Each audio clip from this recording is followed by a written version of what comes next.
In many ways, Rama is representative, or we can even say an embodiment of what this culture stands for. This is a culture where we don't count the value of accumulations one has. We don't count one's achievements in the world, nor do we count one's victories in war. But the most important dimension is how profound is the freedom that one has achieved within themselves. What is your level of mukti in your life? How profound is your freedom from variety of things that a human being can be afflicted with? If you look at Rama's life, I want you to understand, when Ram in Ayodhya, well, some things went wrong and went to the forest and his wife kidnapped by the Sri Lankan people, not LTT, well before that.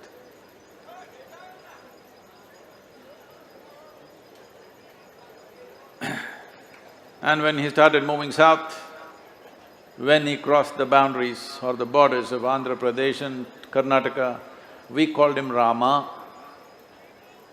The moment he entered Tamil Nadu, we called him Raman. So when I say Rama, don't get confused.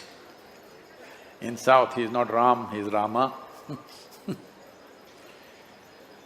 So if you look at Rama's life, he lost his kingdom. His kingdom was taken away, though he was rightfully coronated as a king. His wife was taken away. Later in his life, his children were taken away. Normally for most human beings, if any one of these things happen, they will be broken for life. But here is a man, though all these things happened, and he stood up to do the karma that he has to do, even to the extent of fighting battles, but never conquered by angst or animosity or anger. It is for this reason that we are bowing down to him. He is not a super success, it's a series of disasters. In spite of this disastrous life, the negativity cannot conquer him. He is free from these things. It is this one quality for which we are bowing down to him, because in this culture, our ultimate goal is not God, our ultimate goal is not heaven, our ultimate goal is mukti or moksha. Liberation or freedom is the highest goal in our lives. This is the significance of who we are in this culture.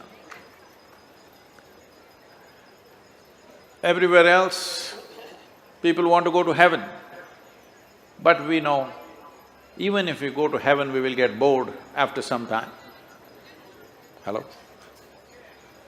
Even in heaven we can get bored. So we foresaw those possibilities and see the ultimate thing is liberation, to be free in every possible way. And anyway, there is no proof with any of you that you are not already in heaven and making a mess out of it. First of all, anybody who talks about a better place elsewhere than where we are right now, it is a crime. So this is why Rama's life is most significant. The world throws many things at you. Entire life is full of disasters coming his way, one after another, but he is not ruled by those disasters. Those outside situations does not decide who he is, he decides who he is. This is the essence of being an ultimate human being. that the outside will not decide who you are, you decide who you are. This is a privilege. This is a privilege only accorded to human beings. There are many other creatures. Today they say there are over 1 trillion different kinds of life on this planet. Not million, trillion. Of all these creatures, from the smallest to the biggest, for them, they live according to the dictates of their instinct. Instincts of survival rule them. This is the reason why there are wonderful tigers, there are lions in Gujarat, there are elephants in the south. But we did not call a lion being, a tiger being, an elephant being, only you. We refer to you as human being because you are supposed to know how to be. Don't congratulate yourself too soon. You're supposed to know how to be. That means you can decide how to be. We cannot decide what the world will do to us, but we can decide what we do within ourselves. So this is what being means, that you know how to be.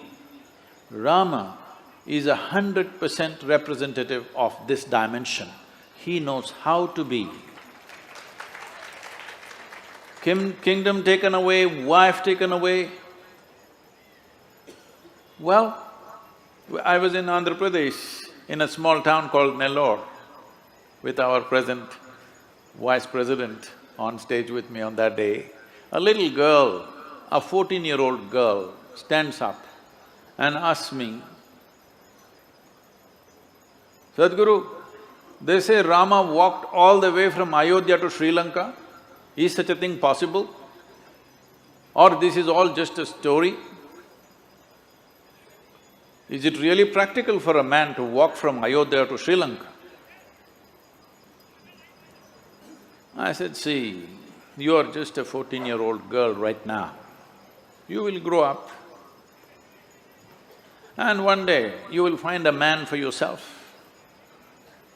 Do you want that kind of a man?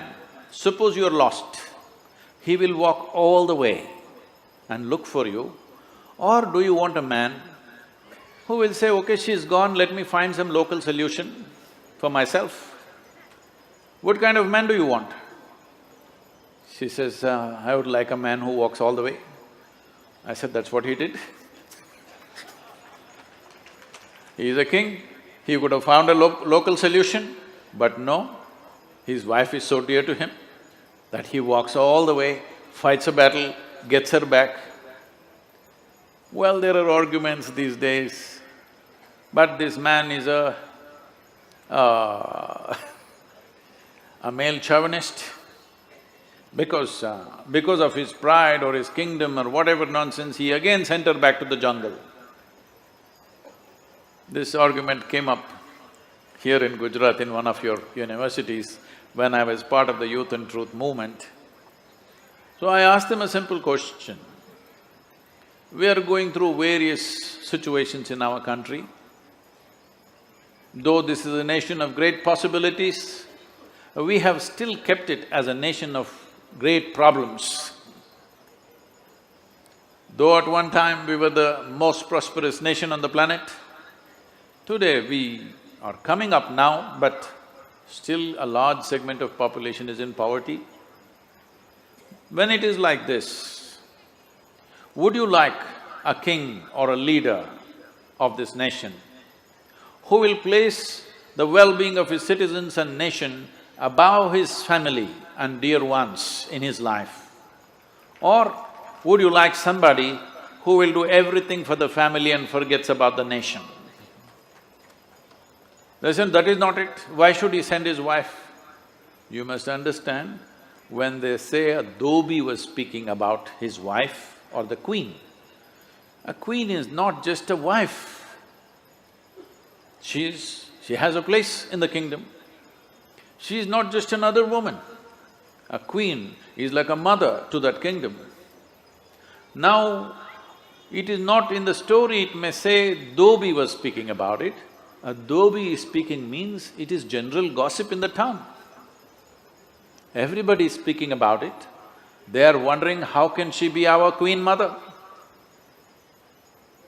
Now you have a choice, to hell with the citizens, I'll keep my wife, or for the sake of my citizenry, I will sacrifice somebody for whose sake I fought a war. A terrible war, a risky war, because you didn't have an army to fight a war. You just went with your brother to fight a war. All this you did for that woman, but now, for the sake of the nation and the sake of citizens, you sacrifice her. And when she is fully pregnant, for a king, children are very important because that is the continuum. Not knowing whether it's a boy or a girl or boys or girls, no sonogram in those days. And she goes to the jungle and delivers 2 boys and he does not know. For a king, this is the biggest disaster. He does not know that he has sons. And not only that, the situation evolves in such a way that he ends up fighting those children. The worst thing that you could do in your life is knowingly or unknowingly you kill your own children. This would be the most horrible thing that you could have done in your life.